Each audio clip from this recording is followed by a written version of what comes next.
Otorita Ibu Kota Nusantara, OIKN, angkat bicara mengenai investasi swasta di IKN. OIKN membantah investasi swasta non-APBN meleset dari target yang ditetapkan. Deputi Pendanaan dan Investasi OIKN Agung Wicaksono menegaskan hal itu kepada Kompas.com, Rabu, 18 Desember 2024. Agung mengomentari isu investasi swasta non-APBN di IKN yang seret, sehingga target yang ditetapkan terancam meleset. Betapa tidak, OIKN sendiri telah menetapkan target investasi swasta sebesar Rp100 triliun hingga akhir 2024. Namun, hingga pelaksanaan groundbreaking atau peletakan batu pertama ke-8, realisasi investasi swasta baru mencapai Rp58,4 triliun. Sementara tahun 2024 tinggal menghitung hari untuk ditinggalkan. Menyongsong tahun 2025.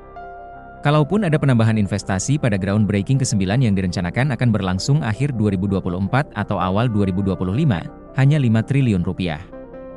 Menurut Agung, investasi swasta masih sedang berproses, dan groundbreaking ke-9 sedang dalam penjadwalan.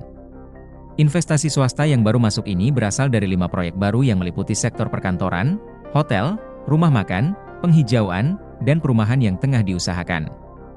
Satu di antaranya adalah Sojitz Corporation yang berbasis di Jepang. Investor ini tengah diupayakan OIKN untuk hadir membangun perumahan. Sojitz Corporation adalah sebuah perusahaan yang menjalankan berbagai macam bisnis, dan berinvestasi pada berbagai macam sektor dan mengadakan aktivitas finansial. Seperti otomotif, energi, sumber daya mineral, kimia, sumber daya makanan, sumber daya pertanian dan kehutanan, barang jadi, dan kawasan industri. Agung menjelaskan bahwa target investasi saat ini adalah menyiapkan ekosistem pendukung kehidupan aparatur sipil negara, ASN, yang akan dipindahkan ke sana. Ekosistem yang dimaksud berupa kafe, restoran, penatu, klinik, apotek, hingga pasar rawit, minimarket. Sementara, sejumlah proyek investasi swasta yang telah selesai dibangun dan mulai beroperasi, adalah Hotel Nusantara dengan 191 kamar, Rumah Sakit Mayapada dengan 200 bed layanan patologi, serta Rumah Sakit Hermina yang menyediakan 200 bed layanan gawat darurat. Selain itu, terdapat pembangkit listrik tenaga surya, PLTS, IKN yang telah beroperasi di mana mampu menyuplai 10 MW listrik energi terbarukan yang merupakan kerjasama PLN dan Sembord Singapore. Telan APBN Rp89 triliun kendati investasi swasta non-APBN masih seret, namun pembangunan infrastruktur yang dikerjakan Kementerian Pekerjaan Umum, PU, masih terus berlanjut. Hingga kini, pembangunan kawasan inti pusat pemerintahan, KIP, berjalan sesuai rencana. Dengan infrastruktur eksekutif hampir rampung dan direncanakan fungsional pada awal 2025 guna mendukung perpindahan ASN secara bertahap. Selaras dengan target pemerintah, pembangunan infrastruktur legislatif dan yudikatif kini menjadi fokus utama yang mana akan dibangun oleh Kementerian PU.